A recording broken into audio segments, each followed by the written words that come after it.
గుంటూరు జిల్లా ఉండవల్లిలో టీడీపీ గూండాలు బరి తెగించారు. రైతులు పరిరక్షణ కమిటీ నేతలపై రాళ్లు కర్రలతో రెచ్చిపోయి దాడికి తెగబడ్డారు. రైతు పరిరక్షణ కమిటీ నేతల వాహనాలపై రాళ్లు కర్రలతో దాడి చేశారు. భూములివ్వని రైతులపై ప్రభుత్వం కక్ష సాధింపు చర్యలకు దిగింది. ఇటీవల రైతుల పొలాల్లోకి నీళ్లు వదిలారు అధికారులు.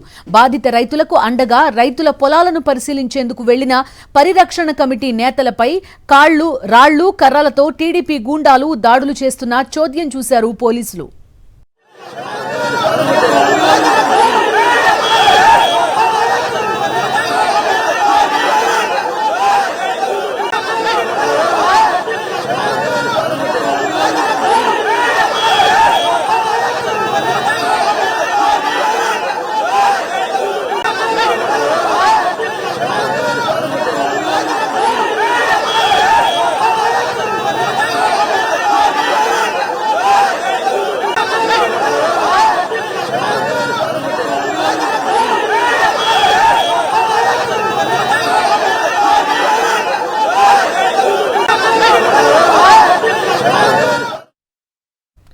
బలవంతపు భూసేకరణకు వ్యతిరేకంగా కొన్ని రోజులుగా పెనమాక రైతులు ఉద్యమిస్తున్నారు.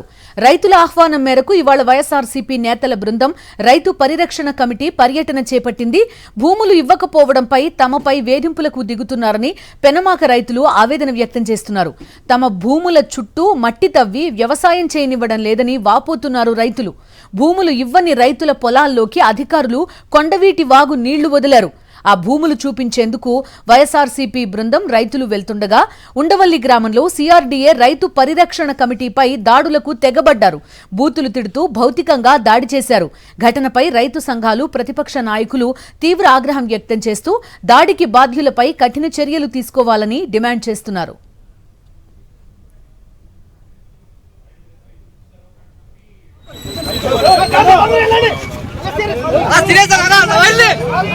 దాంట్లో ఎక్కి మణిపాలకి వెళ్ళండి త్వరగా.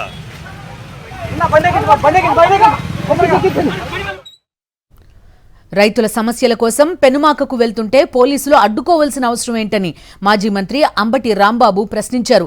కానిస్టేబుల్పై రాయి వేసిందెవరో అందరికీ తెలుసన్నారు. రాష్ట్రంలో దుర్మార్గమైన పాలన జరుగుతోందని, రైతుల ముసుగులో టీడీపీ గూండాలు అడ్డుకున్నారని మండిపడ్డారు. నారా లోకేష్ ప్రోద్బలంతోనే టీడీపీ గూండాలు రెచ్చిపోతున్నారని విమర్శించారు. మొన్న మీరు ఎక్కడికి వెళ్తే అక్కడ దాడి అంటే పోలీసులు మీకు అండగా ఉన్నారని మమ్మల్ని దాడులు చేసి మా మీద కేసులు. మళ్ళా ఖచ్చితంగా చెబుతున్నా, రేపు రాయి ఇసిరింది మాలో ఒకడని చెప్తారు. 302, 307 పెట్టినా పర్లా పెట్టేస్తారు, ఆశ్చర్యం లేదు. నేను పోలీసు వారికి డిమాండ్ చేస్తున్నా, ఖచ్చితంగా మా మీద దాడి చేయడానికి ప్రయత్నం చేశారు. మీ సమక్షంలో సిఐ అక్కడ ఉన్నాడు, వీరేంద్ర, డిఎస్పీ మురళీకృష్ణ ఉన్నాడు. వాళ్ళ సమక్షంలో దాడి జరిగింది, విజువల్స్ ఉన్నాయి. అయినా మీరు యాక్షన్ తీసుకుంటారా లేదా? ప్రపంచం చూడాలి, న్యాయ వ్యవస్థ చూడాలి. మరిన్ని అప్డేట్స్ కోసం ఛానల్ ను సబ్స్క్రైబ్ చేయండి. నోటిఫికేషన్స్ కోసం బెల్ ఐకాన్ పై క్లిక్ చేయండి.